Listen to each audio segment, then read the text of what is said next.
Hello, I'm Arthur Kent, and welcome back to the History Channel.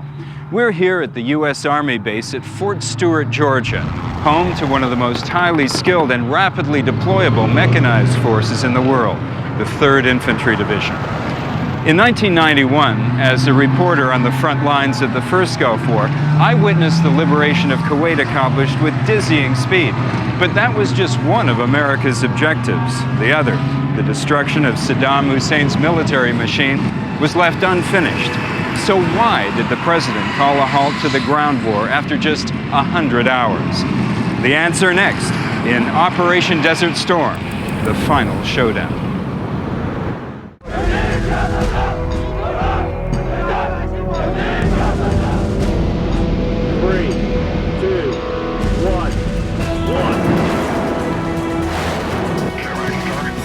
Just 2 hours ago, Allied air forces began an attack on military targets in Iraq and Kuwait.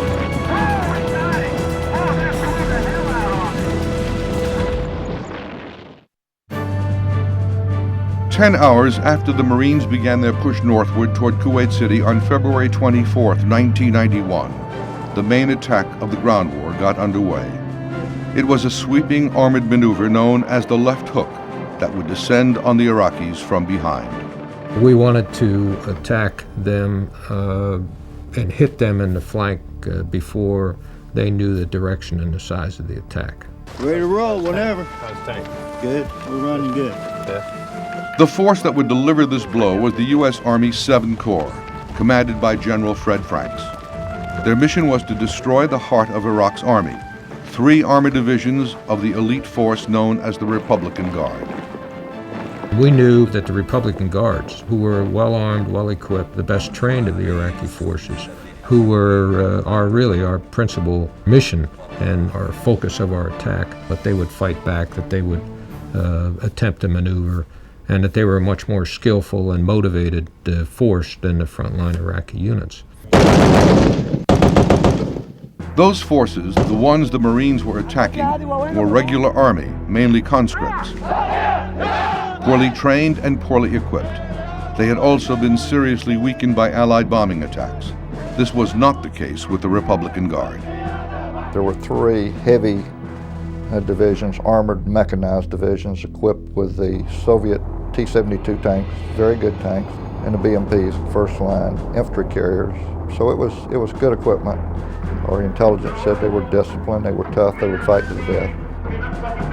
The Republican Guard had 7 divisions arrayed along the northern border of Kuwait. The Americans had 5 divisions from 7 Corps and 4 from another corps, the 18 Corps, moving toward the Iraqis. But the main battle would be between the strongest forces from both sides. They were the 3 armored divisions in 7 Corps and the 3 armored divisions of the Republican Guard, the Tawalkana, the Medina, and the Hammurabi. We started out attacking to the north, and then we would have to turn 90 degrees to the east in essentially a left hook. I wanted to do that without stopping and to hit the Republican Guards with a 3 armored division fist, approximately over 1,000 tanks and some 600 infantry fighting vehicles. Leading 7 Corps' advance through a sandstorm in search of the Republican Guard was a cavalry troop commanded by Captain H.R. McMaster. We really were going into an uncertain situation, and we were doing our job as cavalry troopers. We were going out, riding out in front of the main formation, much like cavalry has done in centuries past, to find the enemy's defensive positions.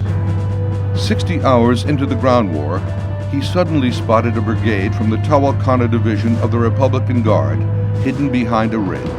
His tank was already at close range. So immediate what happened is the entire crew went into action. Sergeant Koch, my gunner, is engaging targets. Our loader is loading the appropriate ammunition, yelling up and arming the gun while Sergeant Koch lays on the next target and destroys it. They attacked in a sandstorm, and so a lot of units, maybe that weren't perhaps as well trained as they, weren't as confident as they, might have stopped and just called artillery and waited till the sandstorm stopped. The Iraqis were surprised that they attacked in that bad weather. What I remember most vividly are the first rounds from our tank. The first round was a heat round, so it made a tremendous explosion as it hit the enemy tank. I remember the tank commander was thrust out of the hatch of the tank, and he himself was on fire. As my tank was moving to engage other enemy tanks, we got 3 rounds off just before our other 8 tanks came up over the ridge and were able to engage the enemy. And what I remember then is the entire enemy defense seemed to explode in a ball of fire. It all is summed up in my mind by a report that I asked for from all of the senior Iraqis who were captured. When did you first know you were under attack? I mean, this is all the lieutenant colonels and generals. The most common answer that the Iraqis responded, we knew we were under attack when the vehicles around me started to explode. In just 30 seconds, 8 Iraqi tanks, top-of-the-line Soviet T-72s, were in flames. The Americans' M1A1 tank had the advantage of nearly impenetrable steel-plated armor. Although it weighed 63 tons, the tank could still maneuver in the desert at speeds up to 35 miles an hour. It also came equipped with a 120-millimeter cannon. The rate of fire of our weapon systems was a tremendous advantage. We could fire about 3 rounds for every 1 round of the Iraqi tanks. The Iraqi tanks relied on automatic loaders, and those automatic loaders were cumbersome. They took a long time to get a second round in. So while we know of 4 Iraqi tanks that fired at us, no Iraqi tanks got a second round off. In 23 minutes of combat, 30 Iraqi tanks and 16 armored vehicles were destroyed with no American losses. 9 lone tanks had cut a 3-mile wide swath through Iraq's premier fighting force, a force 4 times the size of the Americans. It was an enormously successful attack for our corps. It fixed the Republican Guard's defense. It discovered the southern edge of the Republican Guard's defense. And I believe it was, in a larger sense, it was a vindication of the battle-focused, tough, realistic training the United States Army had been doing for years. Minutes after McMaster's first encounter, 18 more M1A1 tanks and 24 Bradley fighting vehicles, along with artillery, joined the fray. The light armored Bradleys carried a 25-millimeter cannon, a machine gun, and the TOW anti-tank weapon. The artillery included howitzers and multiple launch rocket systems, which blanketed large areas with thousands of bombers.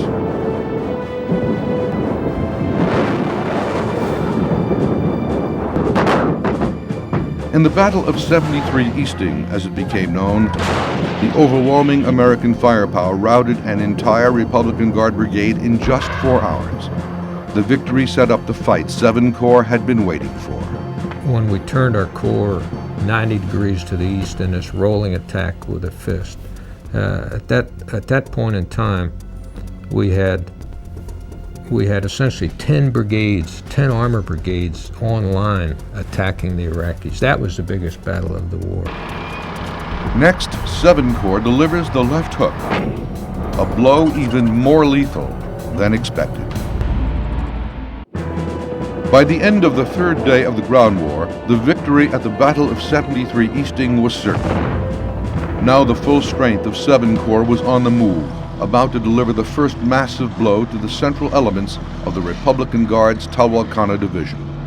General Franks moved 1st Armored, 3rd Armored, and 1st Infantry all simultaneously together as a fist on the night of the 26th of February. And at 1000 hours in the evening, 2200 military time, the tanks of the 1st Infantry Division and our Bradley fighting vehicles all went hot against Republican Guard forces. The Battle of 73 Easting had set a precedent for this attack. It was good for a number of reasons. It instilled a lot of confidence in the American troops, in their equipment, in their wherewithal to destroy the enemy at extended ranges. We have to understand that many of our troops did not understand the lethality of the tanks they were fighting with.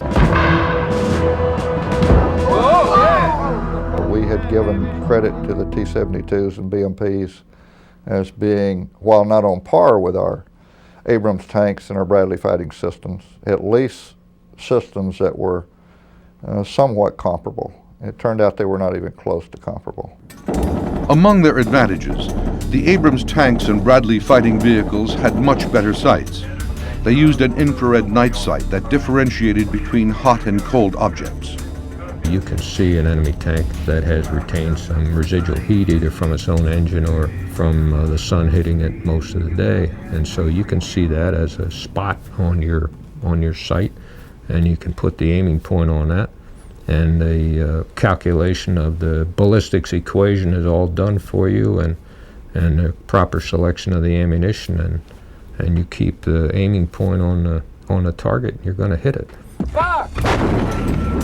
The ability to see through the weather, to see through the sandstorms, to see through the fog and smoke, and to see at night gave us the capability that enabled us to continuously surprise the Iraqis at the tactical level.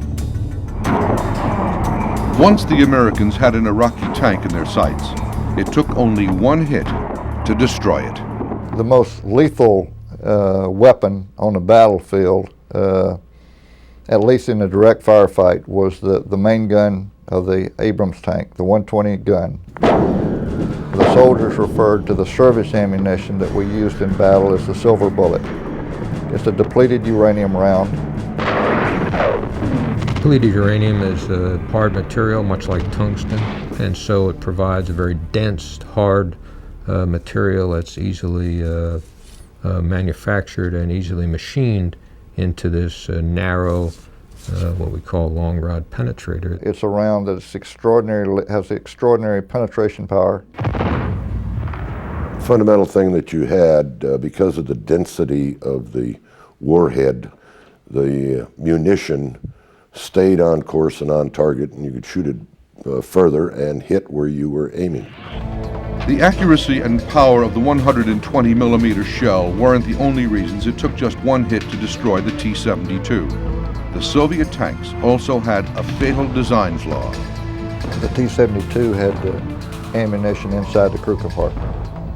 And so when the spalling would take place, this very hot spalling caused by the penetration of the depleted uranium penetrator, this would cause a heat effect which would in turn detonate the onboard ammunition. And then within a matter of probably half a second, you would see this explosion occur. Horrendous explosion. Onboard ammunition. And the turrets of the tank would spiral 30, 40, 50 feet up in the air once the hit took place. The Abrams tanks were also firing long before the Iraqis had the Americans in their sights. In fact, the Americans discovered, in battle, that they could hit their targets at ranges of almost 2 miles, while the Iraqis had to get within a little more than 1 mile to be effective. This became a tactic very quickly. Our soldiers learned, don't close with the Iraqis, stay at range. We can hit them at long range and they can't hit us. They were virtually ineffective in slowing down the totality and momentum of the Army and the momentum of the corps. Find them, destroy them, continue to move. Find them, destroy them, continue to move. So at the end of the day, there were no pitched battles where one might draw comparisons to previous wars. The Talwalkana Division of the Republican Guard was destroyed overnight. The Medina Division was next. It would be the largest tank battle of the war. When we came in contact, there was a line of tanks and BMPs and artillery for as far as you could see. So we had fires across the front with tanks and Bradleys and BMPs, and then we had our artillery firing both at the front line positions and firing at their artillery in depth, and then the Apaches attacking even deeper in the zone against their artillery and their formations further in depth of the battlefield. It was a very brutal fight. Fortunately for us, it was very one-sided as well. 5 American battalions routed the Medina Division's 2nd Brigade, as well as part of a brigade from the Adnan Division of the Republican Guard. 300 Iraqi tanks and armored vehicles were destroyed in what became known as the Battle of Medina Ridge. It was the Iraqis' last attempt to form an organized defense. While Frank's 7th Corps was in the midst of this main attack, reports began coming into Allied headquarters of a large Iraqi convoy far to the east. The convoy was reported to be on the highway leading out of Kuwait City. Our first concern was, how do we stop the Iraqis from returning this military equipment to Iraq? So we put airplanes that night in across the highway. Departure Gulf 35 out of 1000 for 4000. Pilots were ordered to stop the convoy at all costs. If that wasn't motivation enough, the commander sent the pilots into battle with the latest news report. That a missile had just hit a barracks in Dhahran, and that 60 or so servicemen were killed. And our mission was to go up and stop the retreating forces as they left Kuwait City. And he said, put some hate in your heart, and he'll be waiting here when we get back. When we took off, we'd expected to see convoys leaving Kuwait City, but we weren't prepared for the magnitude, the number of vehicles that were on the ground that we saw when we broke out under the clouds. The air attack was relentless. Bombs were dropped on the front and rear of the procession, trapping the rest of the vehicles in between. The headlights all went out, but because of the reflections of the oil fires and the twilight cast by the low clouds, I was able to still see all the vehicles on the road. Could see people jumping out of vehicles, could see doors opening, could see vehicles turning off into the sand, as well as those that we hit with our bombs. F-15s, B-52s, Harriers, A-6s, and A-10s, every plane available bombed the highway for 2 days straight. When the pilots came on scene, there were literally thousands upon thousands of vehicles stalled, empty, jammed in this giant, and they turned it into a trash heap. Pilots called the 3-mile-long stretch of charred bodies and vehicles the Highway of Death. Initial reports were of tremendous carnage, thousands dead. And it is 3 miles of the most amazing vehicular carnage you can imagine. The Iraqi army didn't make a retreat at all. It was a headlong, panicky flight into disaster. I don't know what the casualty count was there. We never got one, but I would say virtually every Iraq that was in that convoy was killed. Newspapers called it a turkey shoot. Some even wondered if it was a violation of the Geneva Convention, which forbids killing an enemy clearly trying to surrender. This was an armed retreat, and when we were bombing, we were receiving constant fire. All types of anti-aircraft artillery, machine guns, and missiles were being shot at us the entire time. This was an armed retreat, not a turkey shoot. There's no doubt about it. There's a lot of destruction and death. But that's war, and that's what people have to understand. After the war, Allies counted 1,500 destroyed vehicles on that highway. Only 2% had been armored personnel carriers or tanks. The rest were Kuwaiti cars full of loot. As for the death toll, later estimates showed it to be in the low hundreds, not thousands. At the time, however, it looked like an atrocity. And there began to develop within the White House a concern about the public relations aspect of this victory. And after there were reports of a so-called Highway of Death, General Powell and President Bush became concerned that the American military not be seen as unnecessarily brutal, as, quote, shooting fleeing Iraqis in the back. They wanted to avoid this perception. So the president and the general began to consider a ceasefire. The sands of Desert Storm were shifting. Political concerns were overriding military goals.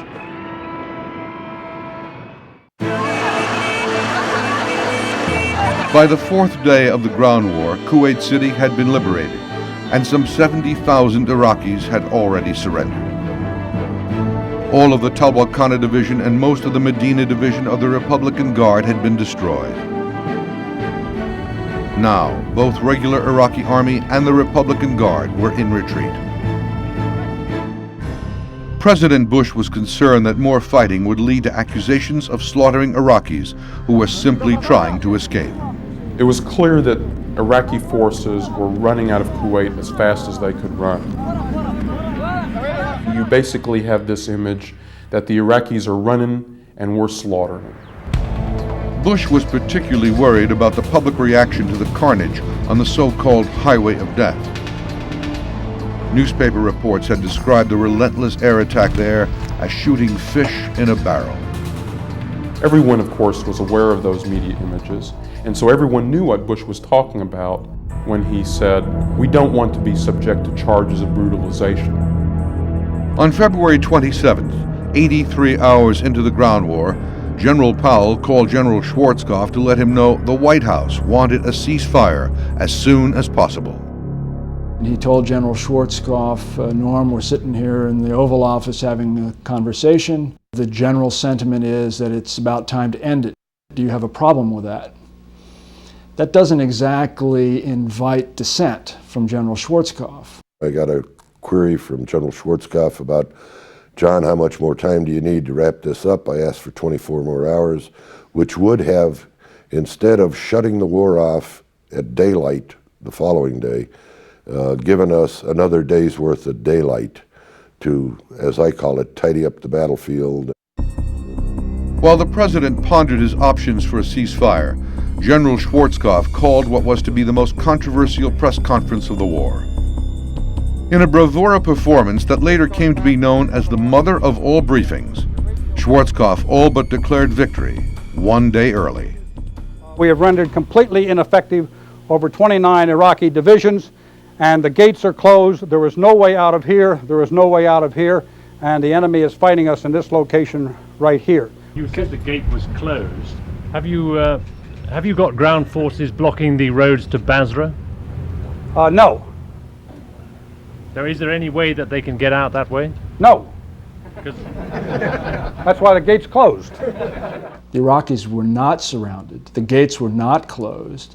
There was no substantial means at hand for the American military to block passage into Basra, second largest city in Iraq. And certainly there was no means to block passage out of Basra into the rest of Iraq. He thought that more damage was being done to the Iraqis than in fact was being done. And he thought that air power had shut off the 2 Iraqi escape routes. Wasn't true. The Air Force had not closed Basra. They had not destroyed the causeway. And it wasn't through any lack of trying, but air power can only do so much. But if you're going to close a gate, if you're going to block a force, you need boots on the ground. And he didn't have it. We continue, of course, to have overwhelming air power. The air has done a terrific job from start to finish.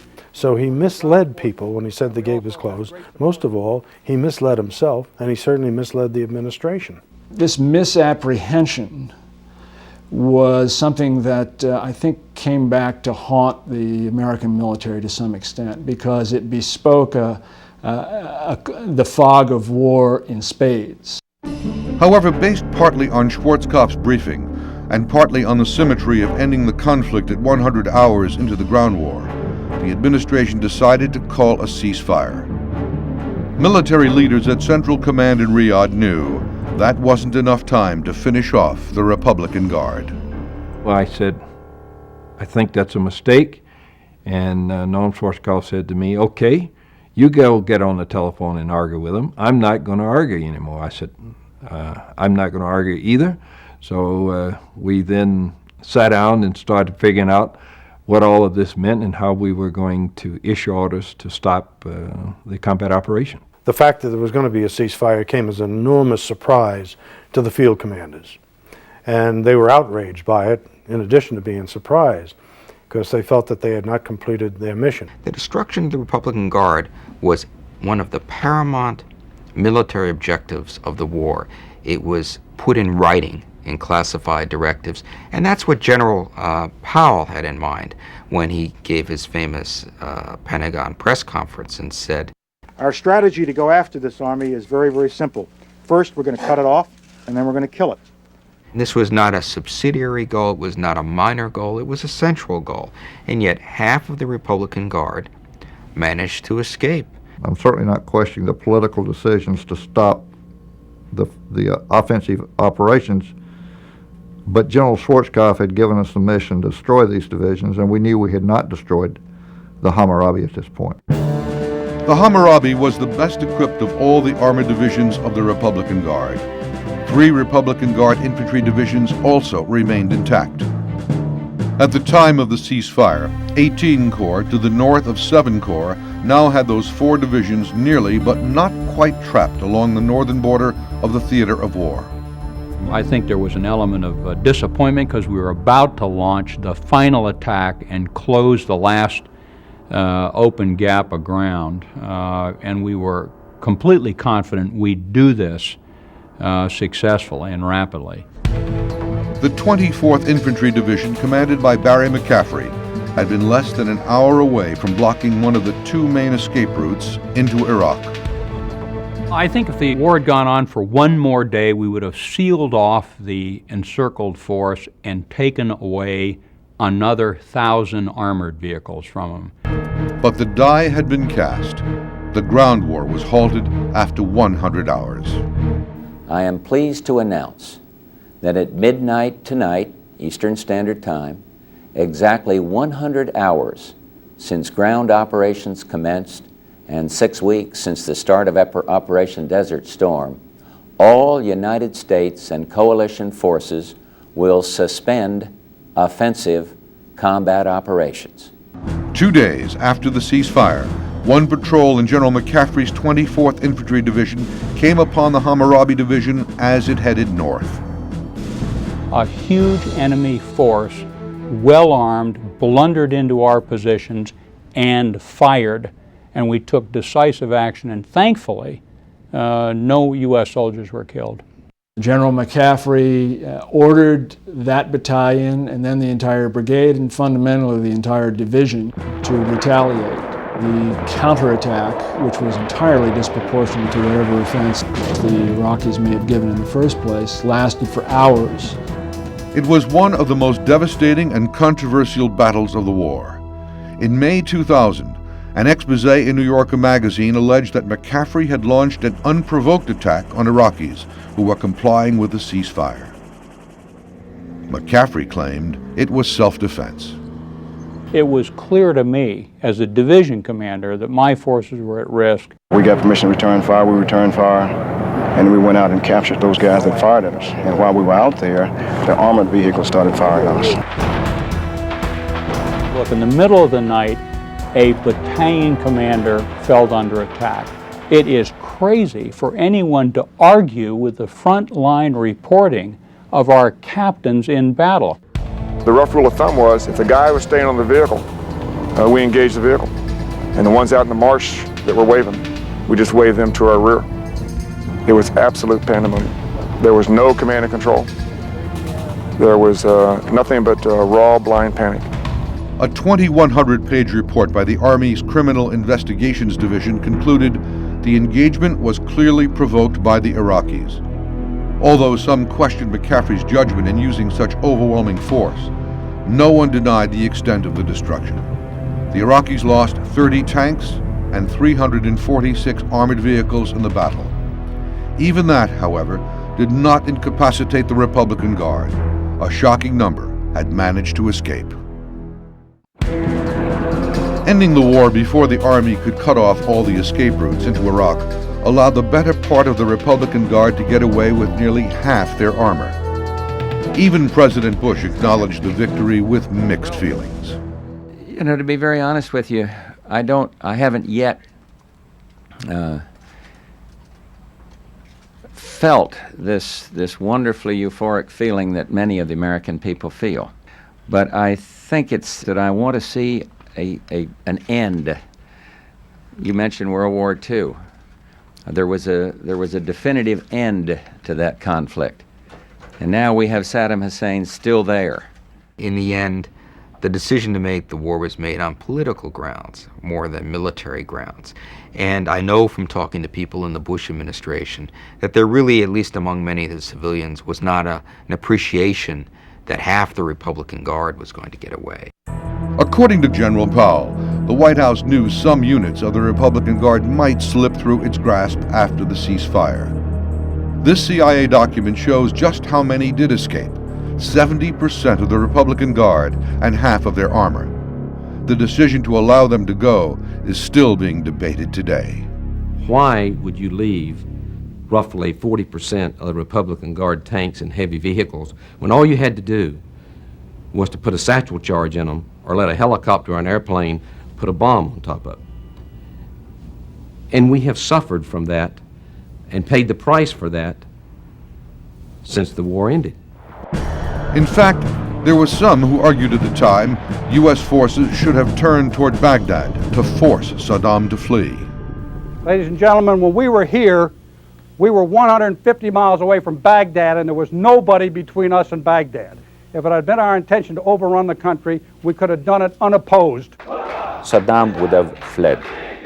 We were sure because we were in touch with the people inside, especially with the army generals in Baghdad. Wafiq Samarai was Iraq's military intelligence chief during the Gulf War and was with Saddam Hussein when the ceasefire was announced. He changed from a man sensing danger, sensing death was coming to him at any minute, to a man who escaped drowning and got away unscathed. The Bush administration said that the main reason the U.S. didn't go after Saddam at that point was because the coalition would not have supported such a move. As long as we were leading the coalition liberating Kuwait, we were looked upon, I think, with great favor and widespread support in the Arab world. If we'd crossed over to the point where we were going to Baghdad, taking down an Arab government and replacing it with some other kind of government, then we would have been the colonial imperialist power and the perception would have been very different. However, no sooner had the Gulf War ended when another battle began inside Iraq to overthrow Saddam Hussein. Ordinary citizens, mostly from the Muslim Shiite sect in the south, took up arms against his repressive regime, a move encouraged by President Bush during the war. But there's another way for the bloodshed to stop, and that is for the Iraqi military and the Iraqi people to take matters into their own hands, to force Saddam Hussein, the dictator, to step aside. So when some Iraqis revolted after the war, the White House believed Saddam's days were numbered. That is one reason General Schwarzkopf was left on his own, with no instructions to wrap up the ceasefire talks. They would take place at an airfield occupied by the coalition in Safwan, Iraq. I will tell you beyond the shadow of a doubt that when Norm Schwarzkopf went to meet with those generals from the other side, he had very little direction from anybody, whether it was from the president's advisors or whether it was from the State Department, as to what he was supposed to say or do. The coalition led by Schwarzkopf was only looking for the return of POWs and a clear line of demarcation between the two forces to prevent further battles. They didn't consider asking the Iraqis to surrender equipment. The coalition's objective was to extract themselves from the war as quickly as possible. The American military was in such a hurry to withdraw from the region, I think it lost sight of the strategic consequences. The Iraqis agreed to all conditions and then asked for one thing: permission to fly their helicopters. Schwarzkopf was being magnanimous, and he said, yes, that would be okay. And the Iraqis were rather taken aback by this. They think they were surprised that the Americans were giving them this concession, and they said, you mean even helicopters that are armed in the sky can fly? And Schwarzkopf said essentially, sure, just don't keep them anywhere near us. However, Schwarzkopf's decision had in effect armed Saddam Hussein so that he could put down the Shiite rebellion and rally his troops. We made a classic American mistake, and that is usually, generally, normally, Americans will always try to be fair. We were trying to be fair to a country that we had just defeated overwhelmingly. We had no idea that they were going to use those armed helicopters in the manner that we did. The decision to permit the helicopters to fly was a mistake. Everybody says, well, that's 20/20 hindsight. Permitting the helicopters to fly is not 20/20 hindsight to an airman. Had I been sitting at Safwan, I would have never agreed to that. American troops stood by while tens of thousands of Shiites were massacred. The same fate was met by Iraqi Kurds in the north, who organized their own uprising against Saddam. But before the Kurds were completely decimated, the coalition forces created a safe haven for them. We feel very bad because our relatives, our friends, our families are suffering, and the one reason for their suffering now is because the Americans, did not finish the job in 1991. For the United States, the quick, clean exit from Iraq was anything but final. It created a decade of political and even military unrest. In fact, one of the 3 Republican Guard divisions earmarked for destruction in the Gulf War, the Hammurabi Division, later came back in the fall of '94 to menace Kuwait, one of the very same divisions that was earmarked for destruction.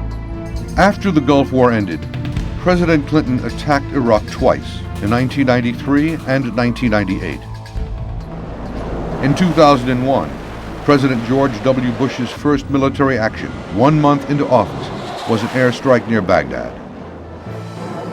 U.S. planes continue to patrol no-fly zones in northern and southern Iraq and regularly bomb radar installations and anti-aircraft sites. Most troubling, Saddam Hussein has refused to comply with the post-war United Nations attempts to find and destroy his weapons of mass destruction. Like the war, it was a mission that ended before it was completed. According to UN weapons inspectors, at least 8 tons of anthrax, among other chemical and biological weapons, were left behind. Iraq may not have been the quagmire that Vietnam was, but the Gulf War never really ended either. The irony is, in the rush for the exit, in their desire to avoid a quagmire, in their haste to get out of the region, the American military brought about the very situation that it feared. It brought about a situation where there is an open-ended quality to the conflict in the Gulf.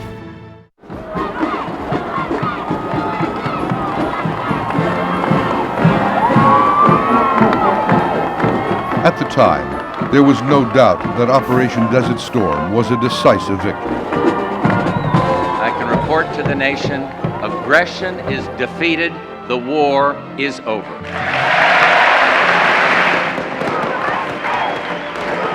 Kuwaitis celebrated in the street. The main objective of the war, to eject Iraq from Kuwait, was accomplished. Not everything in the Gulf War was successful or well thought out, but those things that seemed to have worked were direct lessons from Vietnam. For example, where goals in Vietnam were muddy, the goals in the Persian Gulf were very clear. The president himself said, I want Iraq out of Kuwait. I want minimum loss of life. I want him not be able to reconstitute and threaten his neighbors in the near future. And I want it over with quickly. In contrast to Vietnam, where the use of force was minimal, in the Gulf, the U.S. used overwhelming, decisive force to achieve victory. That became known as the Powell Doctrine. The Powell Doctrine of decisive force clearly worked, and it worked because we were not pressured into doing things prematurely before we had the wherewithal to do it with an absolute high degree of assurance of success. To create that overwhelming force, the military used all its available resources in a coordinated effort. Number 5, 1 round. It was the first time the U.S. employed a unified command structure which had been the centerpiece of Soviet war-fighting capability. Joint forces, joint air, naval, ground forces, synchronized and coordinated and focused appropriately is the right way to fight. And we had worked on the joint aspects of warfare for a number of years prior to the Gulf War, and it paid off in spades during that conflict. In addition, air power showed its great potential during the Gulf War. 6 weeks of air operation yielded a 4-day ground campaign that was completed at exchange rates never heard of in the history of warfare. And analysts from the Army have looked at that afterwards, and they directly attribute our success on the ground, for example, with the residual effects of air attacks. The Air Force, in my view, did a magnificent job for us. Number one, there weren't any Iraqi airplanes flying against me. So the greatest service the United States Air Force did in the Gulf War is they took away the Iraqi enemy Air Force. Secondly, politically, they were bombing deep to take away his ability to communicate, his ability to direct operations through those communications, and they did a superb job of that. Following the model in the Gulf, air power dominated later conflicts in the Balkans as well as in Afghanistan. Air power has become the preeminent military force in the battlefield. And while it may not solve every problem, and it may not even be applicable in some situations, it's going to probably be the first choice of U.S. in terms of fighting wars. What air power could not make up for was the lack of good military intelligence. The lack of intelligence itself was singularly the most inhibiting thing in the Gulf War. Either inaccurate intelligence or the total lack of intelligence. The 60-plus targets that were on the target list of chemical and biological related facilities, only 3 of them had actual chemical and biological weapons stored at them during the war. As it turned out, after the war, there were 39 nuclear sites, nuclear weapons development sites in Iraq that we never saw. And a total of 239 of chemical and biological targets that we didn't know about. So our intelligence on one of the key aspects of the war, chemical, biological, and nuclear capabilities of the Iraqis, was sadly deficient. Intelligence gathering continues to be a challenge in the war against terrorism. Nevertheless, Operation Desert Storm was an astonishing success in one respect. The war was won with only 146 Americans killed in action, so few that many called it the bloodless war. But it also created a set of expectations that may never be met again. Unfortunately, the principal lessons we took away from the Gulf War was the fact that we could fight and win very quickly with virtually nobody getting hurt. That lesson is one that has carried over in a very, very negative fashion. The American military is afraid that if they have casualties, the Congress will complain, the people will complain, they'll be criticized as a failure. And really what you need to do is explain to people, hey, war is a dirty business, it's often very cruel, people get hurt, but it's something that's occasionally is necessary to defend your important and vital interests. 2, 1, launch. Missile away! Operation Desert Storm was distinguished by the meticulous military planning that took place before the actual invasion. The same could not be said of the ceasefire and beyond. This is sort of a Cold War in the Persian Gulf region. Yes, we won our victory, but now we're committed to a containment strategy. The untidy end of the conflict showed that it is not enough to plan a war. There must also be a plan for the peace that follows. As it turned out, the final showdown of the Gulf War was just a prologue. When the fog of war lifted, it was obvious that the situation in the Persian Gulf was not resolved. Over the years, Saddam has proven a master at clinging to power and defying the world's attempts to dismantle his military machine. His future, though, may finally be decided soon.